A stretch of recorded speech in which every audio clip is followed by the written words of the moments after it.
So Tesla just released their Robotaxi app to the general public, so you can actually go and you can download that app now. Of course, they still only have two areas that they are actually giving rides in, and that is in Austin, Texas, as well as the San Francisco Bay Area. In the San Francisco Bay Area, it is all with a safety driver, because technically right now they're not allowed to be called a safety monitor, or it's not allowed to be driven around with just a safety passenger or without a driver at all, because they don't have the complete permits yet. So they do have to prove it out in the San Francisco Bay Area. However, in Austin, Texas, they do have safety passengers and a combination of now safety drivers, because they have opened it up to the highways. So if the route is going to take a highway, they do have a safety driver there instead of just the passenger, just for full safety. They did confirm, actually, after a bunch of speculation, that maybe there was some regulation that caused them to have to change that they are only using the safety driver as a choice for them to basically test out for safety on the highway, because before they weren't going on any highway routes. Now, Elon did say that this was going to be the month where they had a wide release of, or open access to, Robotaxi. However, okay, I just disengaged it there because we had a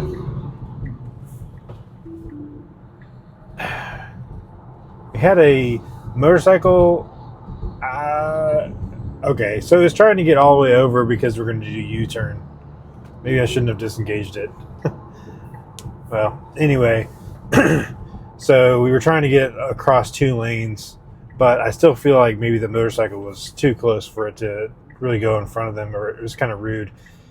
So I don't know. I have to check on a situation like that again sometime to see if we see a similar situation. But anyway, back to the discussion of Robotaxi. So Elon had stated that this month, September, was going to be the month that Robotaxi was going to be open access, which would really indicate that it would be open to everyone to just get the app, and they could, if they were in the area that Robotaxi is available, just pick up a ride. So that could still be the case at some point. However, it's clearly not the case right now, because if I go in and get the Robotaxi app, it's great. I can see where they're available and everything, but I'm still just joining a wait list. So instead of it actually being a situation where I could fly out to Austin, Texas right now and get a Robotaxi ride, I still have to be invited to the service, which makes a lot of sense because, as far as I know, in Austin, they still only have like 15 to 20 cars that they're actually doing this for. So I would be surprised. Okay, I took over again to do this U-turn because I don't know. I'm not really sure. Anyway, two disengagements, both because it didn't do the U-turn the way I wanted it to, or it didn't get across traffic the way I wanted it to.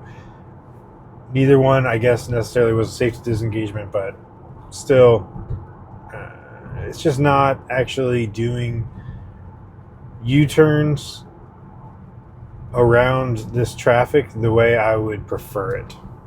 And that's actually in my video I'll have tomorrow. I have a situation where it tries to do a U-turn, which it definitely should not have tried to do a U-turn because it could not make it. But anyway, back to the Robotaxi availability in Austin. Right now, they only have 15 to 20 cars. Maybe they have more, but definitely not enough for anybody to just go down there and be able to pick up a ride and have any decent amount of availability. It would be really long wait times and that sort of thing. So obviously not going to be a very good experience. I believe in Austin, Waymo has something like 100 to 200 cars available in a slightly smaller service area than Tesla actually has right now.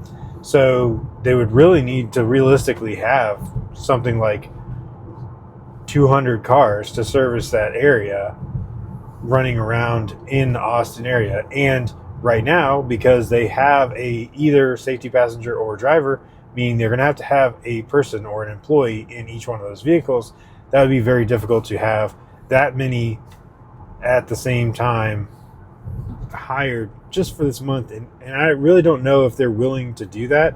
I guess they are in California because they were trying to get to 100 cars as soon as possible, because they do have to get all those miles actually to be able to get the permit to do full self-driving there or robotaxi there. But it's just, I don't even know what they're going to do with the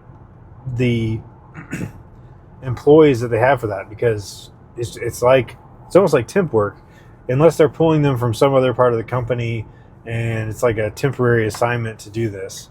It would be interesting to see how they're actually trying to fill those roles, and whether they're willing to fill, say, 400 employees into Austin to do this. If they're like just temporarily, I mean, it's gonna be hard to find. I would think it'd be hard to find that many people willing to do that job, knowing that basically in a couple months, when they are driverless, your job is obsolete. So it'd be very quickly be gone. So I don't know. We'll see. But it definitely doesn't seem to me like currently it is open access, as Elon said. So it's going to be interesting to see whether it does become much more open access this month, or whether it's actually going to be over the subsequent months, and to see how they actually end up pulling out those safety drivers, safety monitors, passengers, or whatever, and how they expand the service and allow more people to use it. Because, I mean, that is really what we're all looking at now to validate whether the way that Tesla has decided to go about doing autonomous vehicles is actually the best and most scalable approach. Obviously, they can build the cars. Obviously, they have the software that is in all these vehicles. Obviously, the car that I'm in right now is not unsupervised. So I disengaged twice on this drive. Again, maybe more to my preference rather than safety critical intervention, but still, there are situations where it definitely seems to be needed, that you need to engage and take over for the vehicle, which means it can't be unsupervised. So we'll have to see whether version 14 is actually going to be the one where they are comfortable releasing it as driverless completely. So no safety passenger, no safety driver. If it is, then it's over. Tesla can roll out a ton of robotaxis all over the place, just basically dependent on regulatory approval. If they are not comfortable enough with version 14 to have it work that way without any driver or passenger monitoring the vehicle, any of their employees in the vehicle to take over, then, I mean, it's still a question of when or what version is it going to be possible. It feels like it's close. So it does feel like it is not too far in the distant future. However, it's definitely a question of when is it going to get there and how is it going to get there. We don't know yet. So anyway, that's it for this one. I just wanted to give an update on the Robotaxi situation. And hey, go ahead and download the app if you want and join the wait list. And maybe you'll get invited. If obviously you're much more likely to get invited if you're in the Austin or San Francisco Bay Area. But, you know, it's definitely worth doing either way, because whenever it comes to, say, in my case, Atlanta, I would definitely be interested in getting an invite and being able to try it out there. So anyway, thanks so much for watching, and we'll catch you on the next one.